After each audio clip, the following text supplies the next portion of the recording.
భర్త: ఆస్పత్రికి వెళ్ళావు కదా, డాక్టర్ ఏమన్నారు? భార్య: బరువు తగ్గమన్నారండి.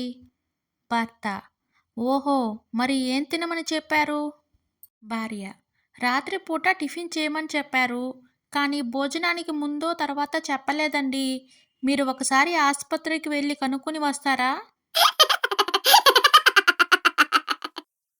రాము: ఏం నేరం చేశావు? చందు: మా ఆవిడ కష్టం చూడలేక తనకు సహాయం చేశాను. రాము: నీది చాలా గొప్ప మనసు. మరి ఎందుకు అరెస్ట్ చేశారు?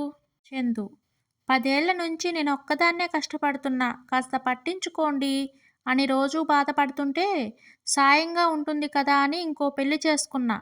విచిత్రం ఏమిటంటే ఆ విషయం తెలిసి నా మొదటి భార్య కేసు పెట్టిందిరా. మేనేజర్: ఏమయ్యా కిరణ్, ఆఫీస్‌కెందుకు లేట్‌గా వచ్చావు? కిరణ్: ఇవాళ మా ఆవిడ చికెన్ కర్రీ చేయమని చెప్పింది సార్. మార్కెట్‌కి వెళ్ళి తెచ్చి వంట చేసి వచ్చేసరికి ఆలస్యమైంది సార్. మేనేజర్: భార్య మాట వింటే ఇలాగే ఇబ్బంది పడాలి. అదే నేను చూడు, తన మాట అస్సలు వినను. ఆమె లేవకుండానే వంట చేసి, ఇల్లు ఊడ్చి, బట్టలు ఉతికి వచ్చేస్తాను.